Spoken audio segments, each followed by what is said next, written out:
Well, I've been noticing this trend lately of women and even some gay men saying they want a lavender marriage. But do you really want that?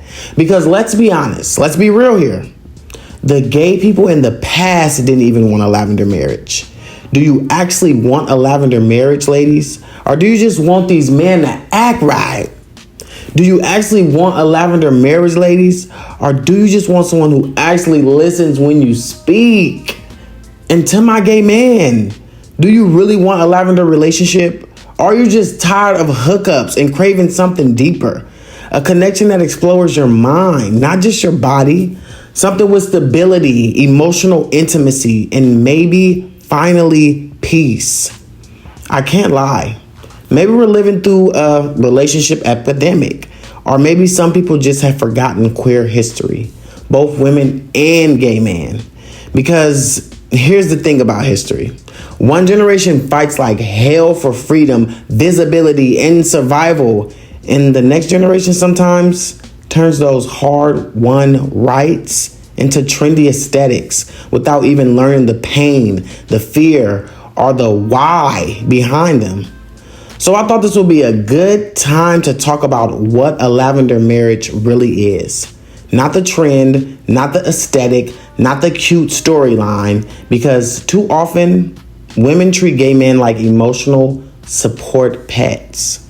Like the funny, non-threatening side character with their personal rom-com. But gay men aren't props in your healing journey or your fallback plan when straight men disappoint you. And gay man, being with a woman won't fulfill you. And also, it won't protect you from the lonely male epidemic that's going on from what males caused, gay and straight males alike. Let's get into the truth, the pain, the real story behind lavender marriages. I thought this would be a great time too, because lavender marriages weren't a lifestyle choice. They were a survival strategy, rooted in fear, shame, and a society that punished people for simply loving the wrong person in their eyes. It's Pride Month, and I'm Jakam Milan. And let's talk about it, because I feel like there's a deeper conversation here. Not on my level.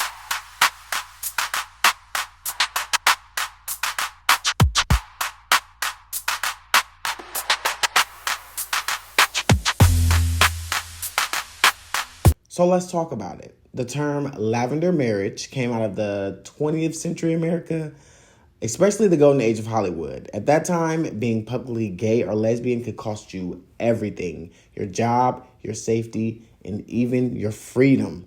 So many queer people, particularly in the entertainment industry, entered in what were essentially protective partnerships. A gay man would marry a woman, sometimes a lesbian woman, sometimes an ally or a best friend, and together they would create the illusion of a normal heterosexual life. It wasn't love, it was armor. These marriages weren't glamorous, they were heavy, strategic, and often incredibly lonely. Many queer people live double lives, playing straight by day, hiding in the shadows by night. And let's be honest, for many of the women involved, especially straight women, these marriages could also be deeply unfulfilling, confusing, or emotionally painful. The myth that it was fun or safe ignores the emotionally complexity on both sides. And then you fast forward to today, and you've got people online, mostly straight women, white women, saying things like, I want to live in a marriage with a gay man so we can just shop and not deal with man. Trust me, baby, he's going to be dealing with man.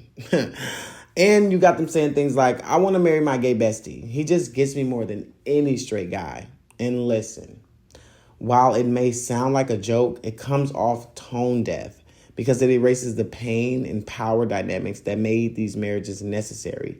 It turns queer history, queer trauma into quirky aesthetic.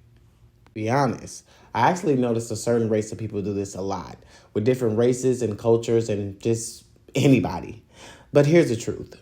Queer people never wanted lavender marriages. They wanted to be free. They wanted to love out loud, but the world made that dangerous. So when people treat lavender marriages like there's some cute trend, it's not just disrespectful. It's a reminder that many people still don't know queer history, or worse, they know it and still they center themselves in it. See, that's where my problem kicks in at. Oh boy. Let's talk about it. Uh-oh, you know I got thoughts, and everybody may not agree, and that's okay. Welcome to That's My Opinion, the part of the video where we sip tea on the spilled facts and step on some toes, not on purpose, of course. Don't get mad, get educated. Let's get into it. This is the part of the video where my opinions are hot because the facts are messy. And if you're easily offended, this may not be your safe space. But hey, somebody had to say it, why not me? So now y'all know this is the part where I speak my mind. Because as someone who is gay and loves queer history, black history, any history with oppressed people trying to fight to get their rights, I've watched this trend grow online and felt conflicted.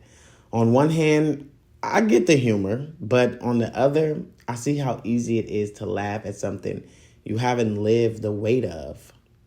Lavender marriages were about survival, not shopping, brunches, and sass. And I think it's worth asking, why are we still so uncomfortable with letting queer people have real, open, romantic relationships? That we keep finding new ways to fold them into heteronormative expectations. For anyone making jokes, it's okay to learn, but it's also okay just to listen. Because not everything is a trend. Some things are sacred. I'm Jakamalan, and I'll see you in the next video, boo. I'll holla.